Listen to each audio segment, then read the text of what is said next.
Hello बच्चों। तो आज हम जयपुर क्रम में उत्सर्जन को डिस्कस करेंगे। ये इस अध्याय का, इस लेसन का आखिरी हिस्सा है। तो जैसा कि आप यहाँ पे देख पा रहे होंगे, आप मनुष्य के उत्सर्जन तंत्र का चित्र आपको दिखाई दे रहा है, जिसमें सबसे ऊपर वृक्क है और सबसे नीचे का जो भाग है वो मूत्ररंध्र है। और ये मनुष्य के उत्सर्जन तंत्र का क्रियात्मक और सबसे इम्पोर्टेंट पार्ट नेफ्रॉन है। तो शुरू करते हैं। तो उत्सर्जन क्या होता है? सबसे पहली बात आती है, उत्सर्जन क्या है?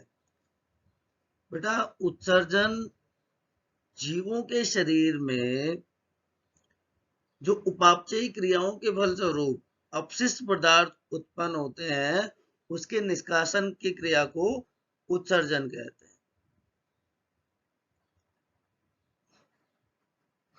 उपापचयी सॉरी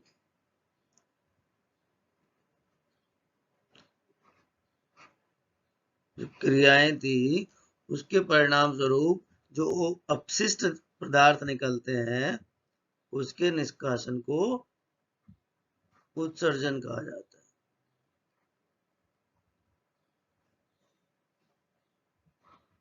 ठीक है।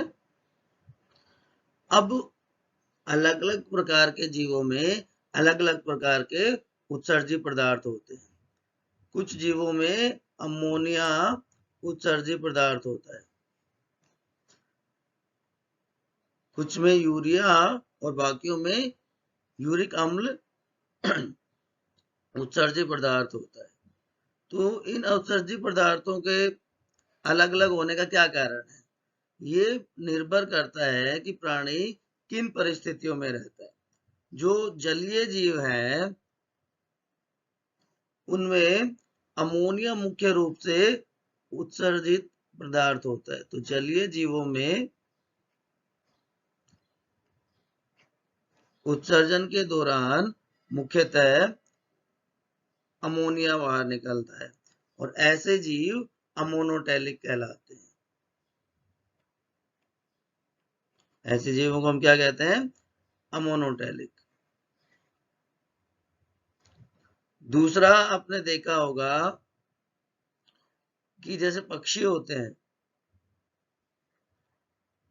उनकी जो बीट होती है वो ना तो बिल्कुल सॉलिड होती है और ना ही लिक्विड होती है ना? क्योंकि उन्हें जल को कंजर्व करके रखना पड़ता है, जल को बचा के रखना पड़ता है। क्योंकि जब वो बहुत ऊंचाई पर उड़ रहे होते हैं, तो वहां पानी की उनको जरूरत होती है। तो ऐसे जो जीव हैं, उनमें यूरिक अम्ल उत्सर्जित होता है और वो यूरिकोटेलिक कहलाते हैं।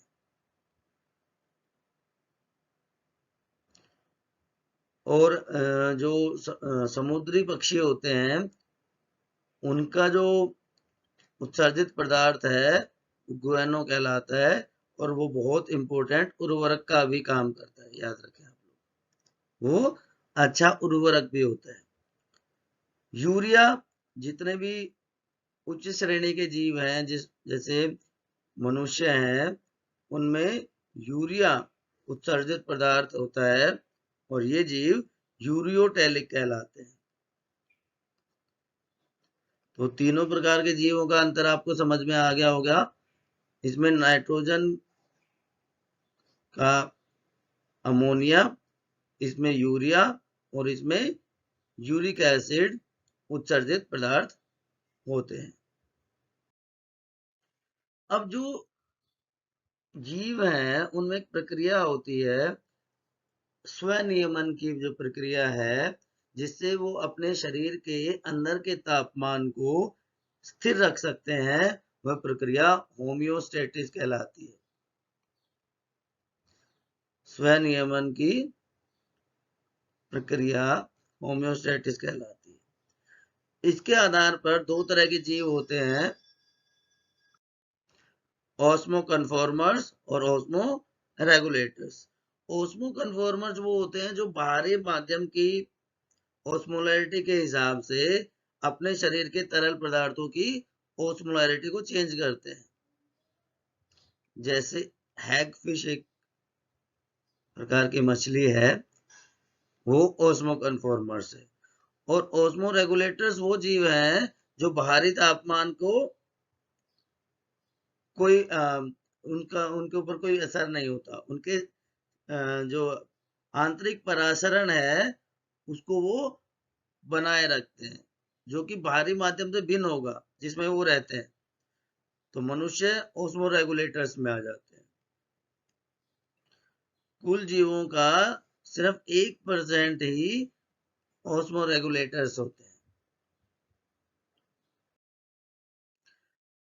अब अगर बात करें कि मनुष्यों में या दूसरे जीवों में किस प्रकार के अपशिष्ट पदार्थ होते हैं और कौन कौन से उत्सर्जन अंग उनके निष्कासन में सहायता करते हैं। मनुष्य में भी तो जो मल है वो मलाशय की सहायता से बाहर निकलता है।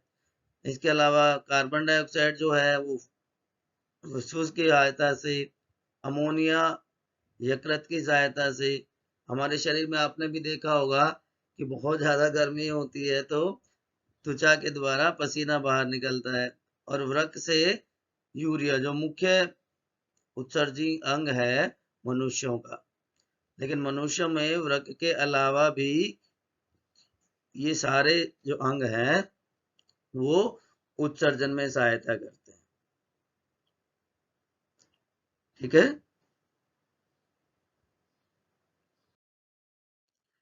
अब अगर हम मनुष्य के उत्सर्जन तंत्र की बात करें तो मनुष्य के उत्सर्जन तंत्र में ये 4 मुख्य भाग होते हैं या 4 मुख्य अंग होते हैं।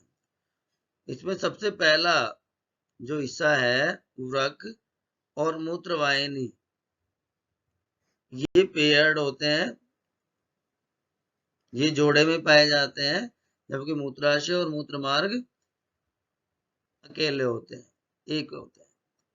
तो सबसे पहले संरचना जो है वृक्क या जो किडनी है, तो मनुष्य में जैसा कि मैंने आपको बताया एक जोड़ी वृक्क या किडनी पाया जाता है।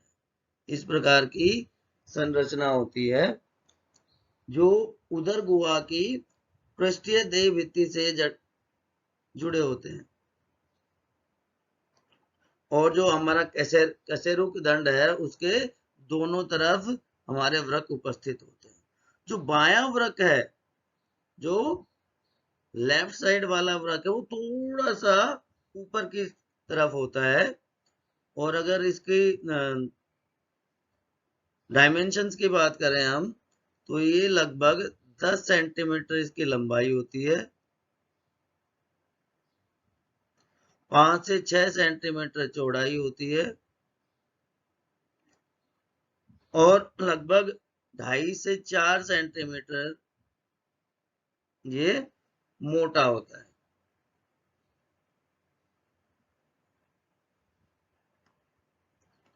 ये हमारे वृक्क की लंबाई चौड़ाई और मोटाई होती है। इसका ये जो मुड़ा हुआ भाग है ये हाइलम कहलाता है। इसी से धमनी वृक्क में प्रवेश करती है और शिरा यहाँ से बाहर निकलती है। तो हाइलम धमनी और शिरा के एंट्री और एग्जिट पॉइंट की तरह काम करती है।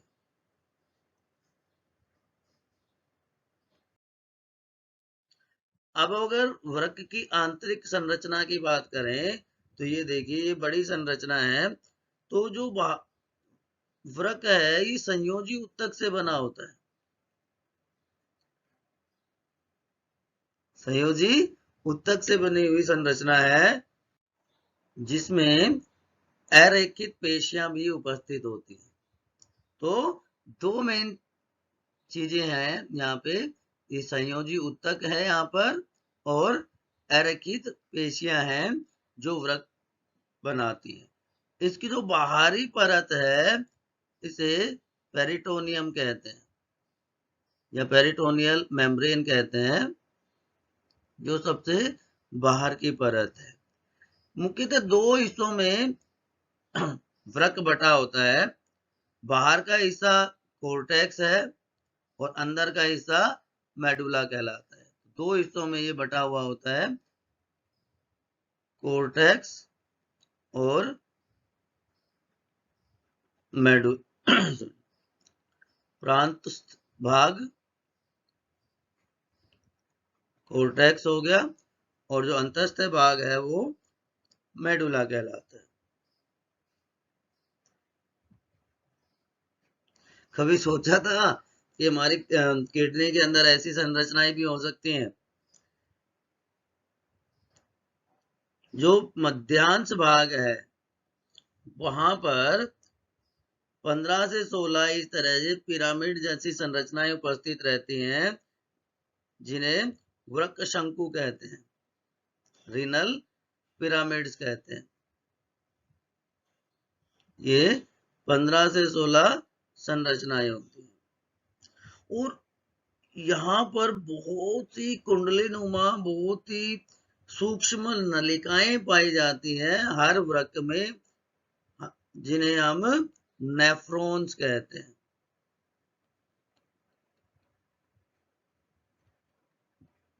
नेफ्रॉन क्रियात्मक इकाई है किसी भी वृक्क की। किसी भी वृक्क की क्रियात्मक इकाई को नेफ्रॉन कहा जाता है।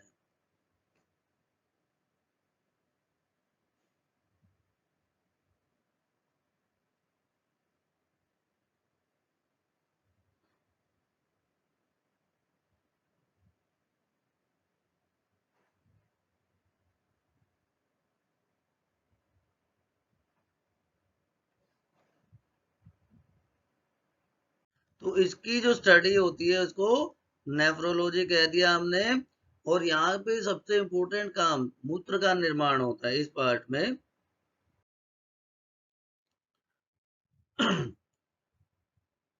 तो जो वृक्क है आंतरिक रूप में यहाँ से धमनी और शिराएं बाहर निकलती है, मैंने आपको पहले भी बताया था। और जो कोर्टेक्स भाग है वहां से ये झाड़ू नुमा कुछ संरचनाएं निकलती हैं, जिन्हें पिरामिड्स कहा जाता है। पिरामिड्स आगे जाकर और छोटी संरचना बनाते हैं जो माइनर कैलेक्स हैं, और कई सारे माइनर पिरामिड्स का नंबर 15 से 16 होता है। एक किडनी में, एक वृक्क में 15 से 16 पिरामिड्स होते हैं जो माइनर कैलेक्स में खुलते हैं। कई सारे माइनर कैलेक्स मिलके मेजर कैलेक्स कहलाते हैं, जो कि रीनल पेल्विस में खुलते हैं, जाकर रीनल पेल्विस में खुलते हैं। तो ये आंतरिक संरचना है हमारी किडनी की। तो अगर इसका हम पाथ देखें, ये आया हुआ क्वेश्चन है, cortex, medulla, pyramid, major calyx, minor calyx, renal pelvis. इस प्रकार से इनका पाथ होता है, इस रूट से ये ट्रेवल करते हैं। अब जो क्रियात्मक संरचनात्मक इकाई है वो नेफ्रॉन कहलाता है। क्रियात्मक इकाई होगी नेफ्रॉन। और एक वृक्क में लगभग 10 लाख नेफ्रॉन्स पाए जाते हैं। तो आप सोच सकते हो कितनी बड़ी संरचना ये होती है। अब यहाँ पे आप देखेंगे ये नेफ्रॉन का चित्र है। तो मैंने अभी आपको बताया 1 में 10 लाख। तो ये जो पहला भाग है नेफ्रॉन का, इसे बोमन संपुट कहा जाता है, बोमन्स कैप्सूल कहा जाता है। और ये 2 परतों का बना होता है, 2 लेयर होती हैं। इसमें एक तरफ से वृक्क धमनी की शाखा आती है, जो अपशिष्ट लेकर आती है, इम्प्योर ब्लड लेकर आती है।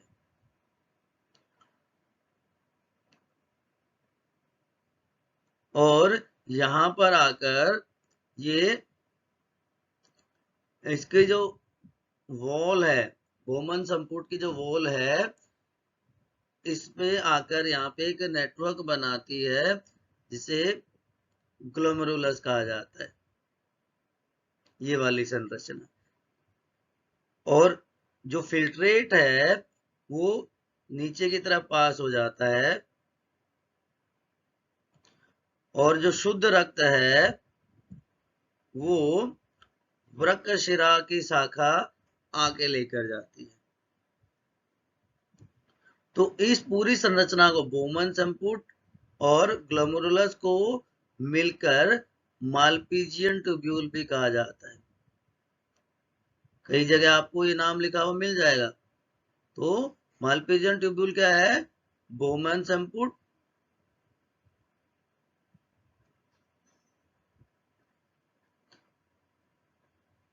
और ग्लोमेरुलस, ये दोनों मिलकर मालपीजियन ट्यूब्यूल कहलाता है। याद रहेगा आपको। अब जब ये जो ग्लोमेरुलस है, ये जो जाल है रक्त कोशिकाओं का एक जाल बना लेता है। अब इसमें एक हिस्सा नजदीक का कहलाता है और दूसरा हिस्सा दूर का प्रांतस्थ भाग कहलाता है।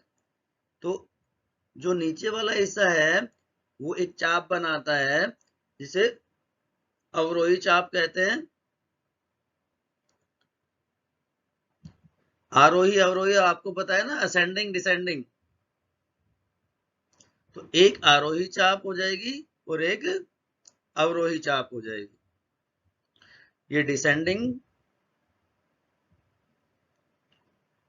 लूप और ये असेंडिंग लूप। तो जो अवरोही और अधिरोही है, अधिरोही आरोही को अधिरोही भी कहते हैं। तो अधिरोही और अवरोही जो चाप है, एक विशेष हिस्से से जुड़े होते हैं। एक हिस्सा ये हो गया, एक हिस्सा ये हो गया। इन दोनों के बीच का जो भाग है, इसे हेनले का लूप कहा जाता है। इस हिस्से को हेनले का चाप कहते हैं, हेनले का लूप कहते हैं। अब जो अधिरोही चाप है वो आगे जाकर किसमें खुल रही है? संग्राहक नलिका में खुलती है, संग्राहक वाहिनी में खुलती है, जो अंत में जाकर मूत्र वाहिनी से जुड़ जाता है। ये अंत में जाकर मूत्र वाहिनी से जुड़ जाता है। तो ये नेफ्रॉन की संरचना है, जिसके अलग अलग हिस्से हमने देखे। अब यहाँ पर बहुत इंपॉर्टेंट काम होता है, सबसे महत्वपूर्ण कार्य होता है, मूत्र निर्माण की प्रक्रिया होती है। तो मनुष्य में जो मूत्र निर्माण की प्रक्रिया है वो 3 भागों में पूरी होती है। ग्लोमेरुलर फिल्ट्रेशन, ये जो मालपीजियन ट्यूब्यूल मैंने बताया था, यहाँ पर ये प्रक्रिया होती है। दूसरा हो गया ट्यूबुलर रीअब्जॉर्प्शन, कि जो फिल्ट्रेट आता है उसमें बहुत सारी इंपॉर्टेंट चीजें हो जाती हैं, तो उनको दोबारा से संग्रहित कर लिया जाता है। उसके बाद जो बचा हुआ फिल्ट्रेट है वो शरीर से बाहर निकल जाता है मूत्र के रूप में, जिसे ट्यूबुलर सिक्रेशन कहा जाता है। तो फिल्ट्रेशन, रीअब्जॉर्प्शन, सिक्रेशन और सबसे अंत में एक्सक्रीशन हो जाता है। तो अभी बताया था एक तरफ से जो अभिवाही धमनिका है वो रक्त लेकर आती है। तो इन तीनों प्रोसेस को हम एक एक करके डिस्कस करते हैं। तो सबसे पहला जो भाग है वो है ग्लोमेरुलर फिल्ट्रेशन। ग्लोमेरुलर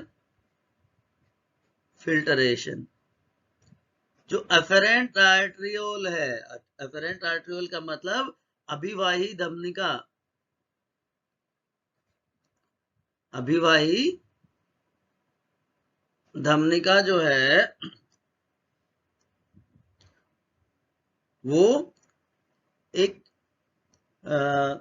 रक्त जो लेके आती है उसमें अपशिष्ट मिले होते हैं, जिसमें यूरिया भी हो सकता है, जिसमें ग्लूकोज भी हो सकता है, अलग अलग तरह के पदार्थ इसमें उपस्थित होते हैं। यूरिक अम्ल हो सकता है, जल हो सकता है।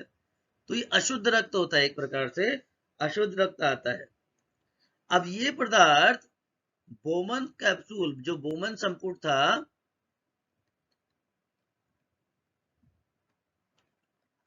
उसकी दीवारों से होते हुए, उसकी वॉल से होते हुए छनकर नेफ्रॉन में चले जाते हैं या नीचे के हिस्से में चले जाते हैं, जिसे प्रोक्सिमल कन्वोलेटेड ट्यूब्यूल कहा जाता है।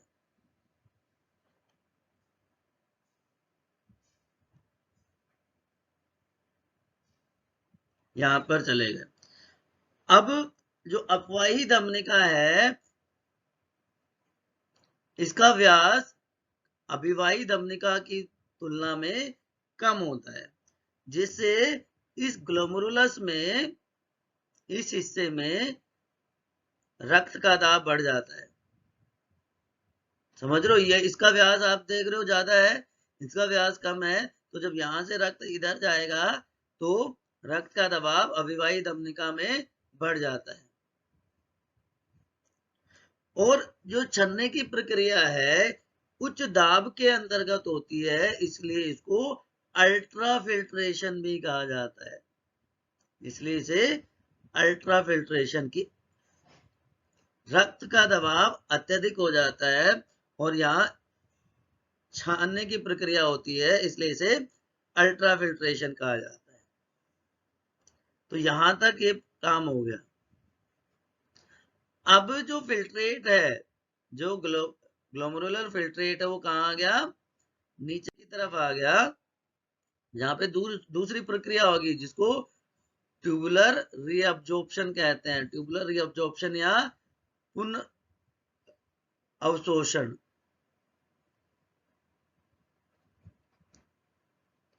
यहां से, यहां पे पहला पार्ट हो गया मूत्र निर्माण की प्रक्रिया का। अब इस जो ये फिल्ट्रेट आया, इसमें अलग अलग चीजें हो सकती हैं जो कि अभी भी हमारे लिए फायदेमंद हो सकती है। इसलिए ये इस नलिकाओं में अलग अलग हिस्सों से जब ये पास होता है तो अलग अलग हिस्सों में अलग अलग चीजों को पुनः अवशोषित कर लिया जाता है, और जिन चीजों की बिल्कुल आवश्यकता नहीं होती उन्हें छोड़ दिया जाता है।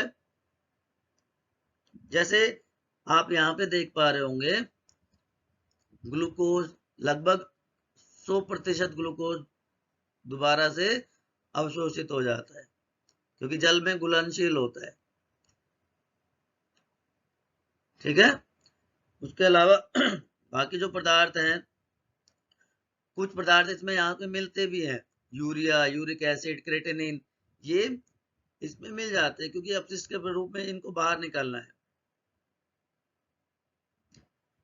तो इसके अलग अलग हिस्सों में अलग अलग सब्सटेंसेस का, पदार्थों का अवशोषण हो जाता है, और अंत में आते आते इसमें जल और यूरिया बचता है।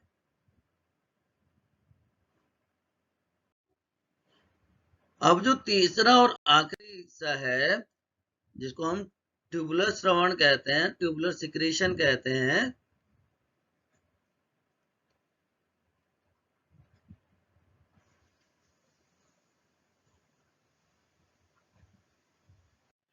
कई बार क्या होता है कि नलिका से या नलिका की कोशिका से कुछ उत्सर्जित पदार्थ स्रावित होकर फिल्ट्रेट में मिल जाता है। अब इस फिल्ट्रेट को हम क्या कह देते हैं? इस फिल्ट्रेट को ब्लैडर यूरिन कह देते हैं, ब्लैडर मूत्र कह दिया जाता है।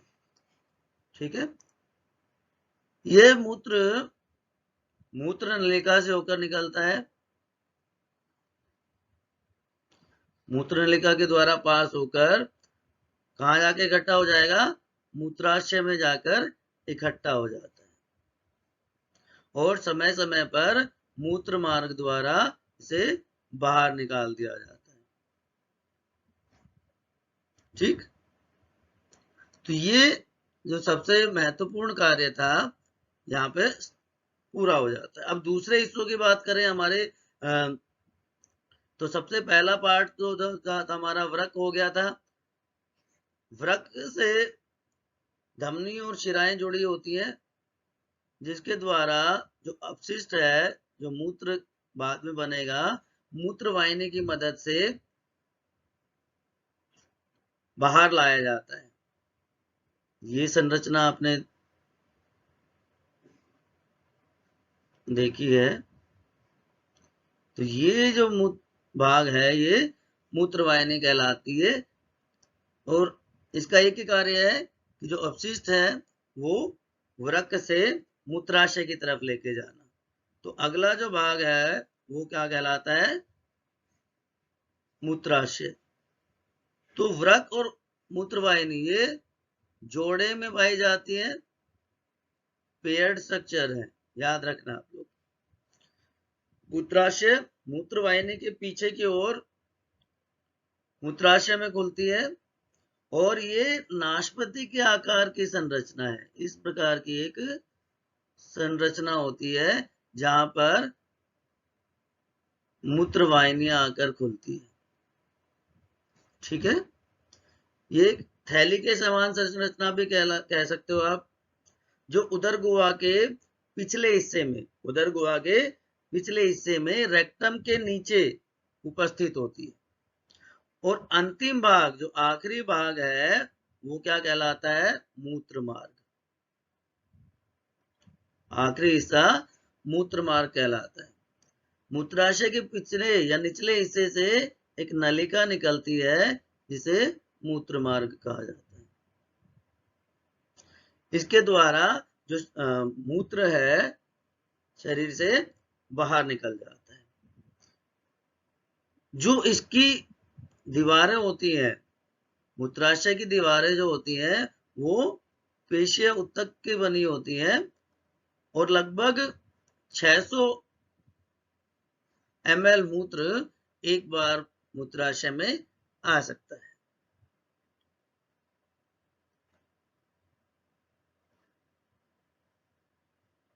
यहां तो कोई समस्या?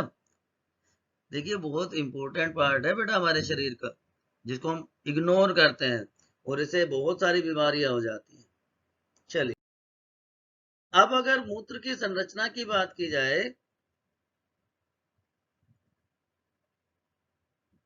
तो पीछे आप डायग्राम में देख रहे हैं क्या क्या चीजें उपस्थित होती हैं। तो जो मूत्र है उसमें मुख्य रूप से क्या मिलता है, जल मिलता है, जिसकी मात्रा 96% होती है। तो लिक्विड पार्ट है, जो द्रव हिस्सा है, तरल पार्ट है, वो 96% हो गया और ठोस जो है वो सिर्फ 4% बनाता है। और उस ठोस में भी 2% तो यूरिया हो गया और बाकी चीजें, बाकी पदार्थ 2% में आ जाते हैं। तो मुख्य उत्पाद मनुष्य में क्या होता है, यूरिया।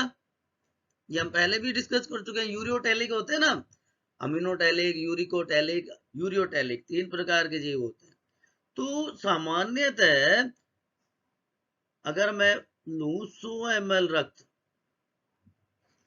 100 ml रक्त में लगभग 30 मिलीग्राम यूरिया पाया जाता है, आप देख सकते हैं। जबकि यूरिक एसिड जो है वो 2 से 3 मिलीग्राम ही होता है और रोज हम 1.5 से 2 मिलीग्राम यूरिक एसिड रक्त के द्वारा बाहर निकालते हैं। अब जो मूत्र है, आपने देखा होगा मूत्र का रंग सामान्यतः पीला हो जाता है। पीला रंग जो है एक वर्णक यूरोक्रोम की वजह से होता है। यूरोक्रोम वर्णक की वजह से मूत्र का रंग पीला हो जाता है। ठीक है, याद रहेगा आप सबको। अब ये तो सामान्य दिशाओं में हमने बात करी, लेकिन क्या हो अगर हमारी किडनी खराब हो जाए? किडनी फेलियर आपने सुना होगा ना, बहुत सामान्य बीमारी होगी आजकल किडनी फेलियर। तो उस दिशा में क्या किया जाता है? अगर किसी मनुष्य की किडनी खराब हो जाए तो क्या किया जाता है? वो प्रक्रिया क्या कहलाती है? हीमोडायलिसिस। ये उच्च रक्तचाप के कारण हो सकता है, किसी चोट की वजह से हो सकता है कि हमारा जो वृक्क है क्षतिग्रस्त होकर अपना कार्य करना बंद कर देता है, तो जिससे हमारे शरीर में आवश्यकता से अधिक मात्रा में जल, खनिज लवण या यूरिया जैसे पदार्थ इकट्ठे हो जाते हैं, और ये अगर बहुत समय तक रह जाए तो इससे रोगी की मृत्यु भी हो सकती है। तो इसके लिए कृत्रिम रूप से एक मशीन का इस्तेमाल किया जाता है, और वो प्रक्रिया हेमोडायलिसिस कहलाती है, और वो मशीन को डायलाइजिंग मशीन कहते हैं। तो ये आर्टिफिशियल किडनी की तरह काम करती है, आर्टिफिशियल किडनी की तरह काम करती है। अब इसमें आप देख रहे होंगे कि एक टंकी या आप एक टैंक नुमा स्ट्रक्चर यहाँ पे देख रहे होंगे, जिसको डायलाइजर कहते हैं।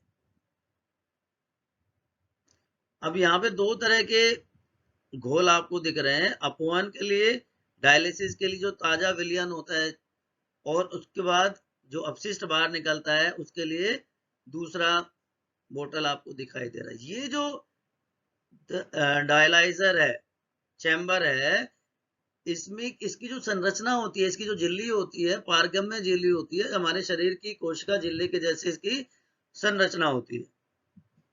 तो रोगी के शरीर से, धमनी से जो अपशिष्ट हैं वो निकाले जाते हैं, और इस डायलाइजिंग चैम्बर के उपकरण से शिरा के मार्ग से वापस प्रवेश करवा दिए जाते हैं। ये जो डायलाइजिंग फ्लूइड है बिल्कुल हमारे शरीर के फ्लूइड जैसा ही होता है। ये जो पारगम्य जो झिल्ली है सेलोफोन की बनी होती है। ठीक है, जो पारगम्य होती है। अब डायलिसिस जब करते हैं ना बेटा, बहुत बहुत लंबी प्रक्रिया हो जाती है। कुछ लोगों में हफ्ते में एक बार करवाना पड़ता है, कुछ लोगों में हर रोज करवाना पड़ता है। तो रोगी के शरीर का रक्त धमनी के द्वारा निकालकर 0 डिग्री सेल्सियस पे उसको ठंडा किया जाता है, उसको डायलाइजर में भेजा जाएगा फिर, और जो अपशिष्ट है, नाइट्रोजन युक्त अपशिष्ट है, वो डायलाइजिंग फ्लूइड में चले जाएंगे, और जो शुद्ध रक्त है उसको दोबारा से हमारे शरीर के तापक्रम पर लाया जाएगा, और पंप की सहायता से एक शिरा के माध्यम से रोगी के शरीर में पहुंचा दिया जाता है। ये प्रक्रिया हेमोडायलिसिस कहलाती है।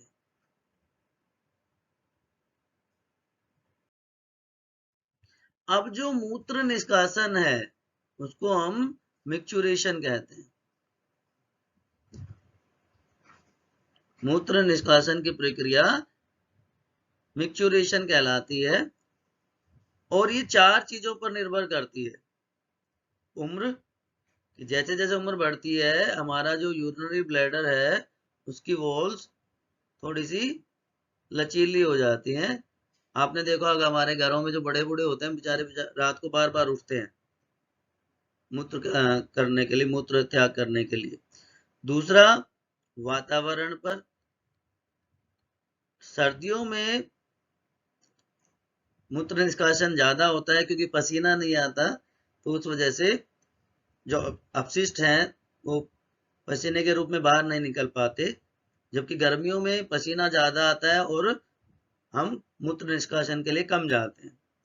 तीसरा है भोजन। हम किस प्रकार का भोजन लेते हैं। अगर हमारे भोजन में तरल पदार्थों की मात्रा ज्यादा है तो निश्चित रूप से निष्कासन भी ज्यादा होगा। लेकिन आजकल के बच्चों में बड़ा कोका कोला, पेप्सी, जो कोल्ड ड्रिंक आप लोग पीते हो, वो डायूरेटिक सब्सटेंस कहलाते हैं। क्या कहते हैं उनको? डायूरेटिक। इनमें इनकी वजह से मूत्र निष्कासन बढ़ जाता है। और श्रम, किस प्रकार का कार्य हम करते हैं। अब एक इंसान है जो बिल्कुल अपना बढ़िया से एसी ऑफिस में बैठा हुआ है, और दूसरा एक मजदूर है बेचारा जो गर्मी में कुदाली चला रहा है, फावड़ा चला रहा है, तो निश्चित रूप से वहां उसके शरीर में पसीने के रूप में बहुत सारा अपशिष्ट निकल गया। लेकिन एसी में बैठने वाले को तो कुछ नहीं हुआ, पसीना भी नहीं आया। तो उनमें जो यूरिनेशन है वो ज्यादा होगा मजदूर की बजाय, है ना। तो इन चार चीजों पे मूत्र निष्कासन की प्रक्रिया निर्भर करती है।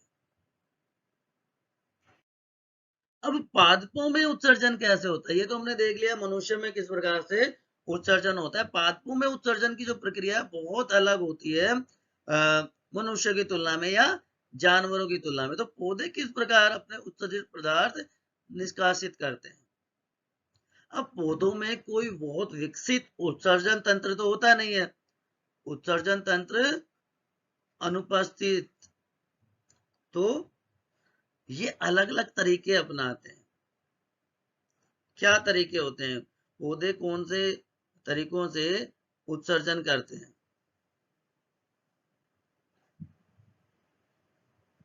पहला, आपने भी देखा होगा कई बार किसी पौधे को चोट लग जाती है या कोई चीज हम चुबा देते हैं तो वहां से गाढ़ा सा एक दूधिया सा तरल पदार्थ निकलता है, जिसे लेटेक्स कहते हैं, है ना।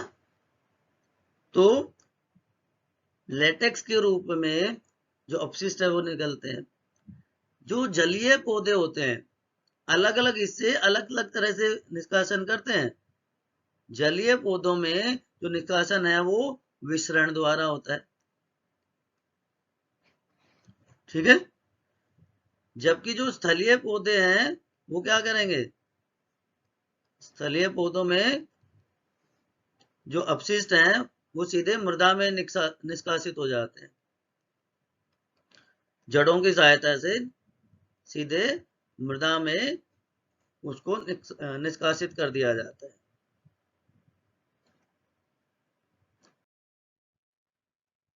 ये वाला हिस्सा जो मैं बता रहा था ये इस तरह से निष्कासित होता है। जो फल है वो भी एक संरचना के द्वारा तने से या शाखा से जुड़े होते हैं, तो इनमें भी अपशिष्ट इकट्ठा हो जाता है और इसलिए वो अपने आप गिर जाते हैं। तो हम ये कह सकते हैं कि पौधों में भिन्न भिन्न भाग भिन्न भिन्न तरीकों से अपशिष्टों का निष्कासन करते हैं। पत्तियों के द्वारा CO2 गैस बाहर निकल जाती है, वो भी अपशिष्ट है। ट्रांसपिरेशन जो रंध्रों के द्वारा होता है उसके द्वारा भी कुछ अपशिष्ट पदार्थ बाहर निकल जाते हैं। बहुत सारे पौधों में जो छाल होती है, जो पत्तियां होती हैं, वो भी अपशिष्ट का निष्कासन करती हैं। अलग अलग उपापचयी क्रियाओं के द्वारा टैनिन, रेजिन, गोंद जिसको गम कहते हैं, आदि उत्सर्जित पदार्थों का निर्माण होता है ना। तो इस प्रकार अलग अलग हिस्सों से अपशिष्ट पदार्थ पौधों के बाहर निकलते हैं। कोई विशेष उत्सर्जी तंत्र या उत्सर्जन तंत्र यहाँ पे नहीं पाया जाता। अब क्या हो अगर आपकी किडनी खराब हो जाए, आपका वृक्क खराब हो जाए तो क्या होगा, आपने सोचा है कभी? नहीं सोचा? सोचना चाहिए ना आपको, क्या होगा बताओ। तो जो सारे अपशिष्ट हैं वो इकट्ठा हो जाएंगे हमारे शरीर में, जो तरल है वो ज्यादा हो जाएगा, रक्तचाप बढ़ जाएगा, और उच्च रक्तचाप मौत भी कर सकता है। तो उत्सर्जन संबंधी कुछ बीमारियां होती हैं, जिसमें सबसे कॉमन आपने सुना होगा मधुमेह, डायबिटीज, मधुमेह हो जाता है। कई बार आपने देखा होगा मूत्र में खून आ जाता है, उसको हिमेटो यूरिया, तो यूरिक एसिड हो जाएगा, हिमेटो यूरिया, हिमेटो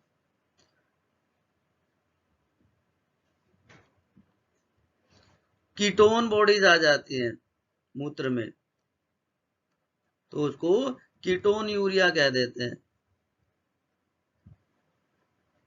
प्रोटीन आ जाए हमारे मूत्र में, प्रोटीन्स की मात्रा बढ़ जाए, प्रोटीन आने लगे, एल्ब्यूमिन आ जाए, ग्लोबुलिन आ जाए, तो प्रोटीन यूरिया।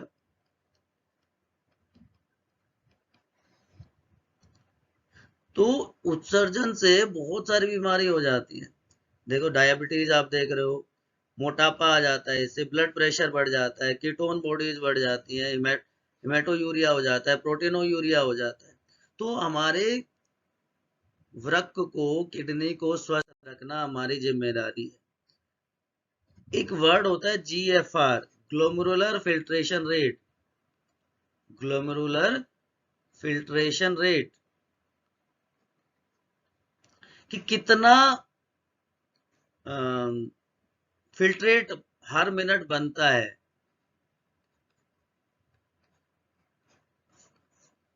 फॉर्म्ड पर मिनट, वो GFR कहलाता है। प्रत्येक किडनी में, हमारी किडनी में 180 लीटर फिल्ट्रेट हर दिन बनता है, जिसको हम GFR कह देते हैं, ग्लोमेरुलर फिल्ट्रेशन रेट जिसको कहा जाता है।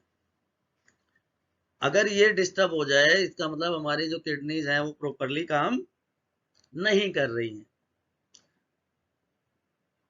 तो कैसे हम अपनी किडनी को स्वस्थ रख सकते हैं? ये कुछ उपाय हैं। नमक कम से कम मात्रा में खाएं, जितनी ज्यादा मात्रा हो सके पानी की, लिक्विड उतना लें। वजन को, पीछे अभी मैंने बताया था ओबेसिटी, मोटापा, वजन को नियंत्रित रखना बहुत जरूरी है। इन सब चीजों से बचें, ये बहुत खतरनाक है दोनों, इनसे बचें। और आजकल तो इसके साथ साथ आप इसमें कोल्ड ड्रिंक्स को भी जोड़ सकते हैं। बैलेंस डाइट, संतुलित आहार तो हमारे जीवन का सार है, और नियमित सैर, योगा, व्यायाम, इन सब के द्वारा हम अपने शरीर को स्वस्थ रख सकते हैं। तो बच्चों, आपके जैव प्रक्रम के चारों हिस्से, पोषण, श्वसन, परिवहन और अब उत्सर्जन, चारों हमने पूरे कर लिए हैं। इससे रिलेटेड कोई भी समस्या है आप तुरंत कमेंट बॉक्स में लिखेंगे, और क्वेश्चन आंसर हम आगे डिस्कस करेंगे। तब तक आप इसको दोहराएं। सेट एग्जाम की डेट आ चुकी है, इस 1 अगस्त से, मतलब आने वाली 1 अगस्त से आपके सेट एग्जाम शुरू हो रहे हैं।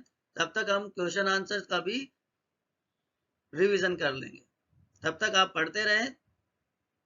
धन्यवाद।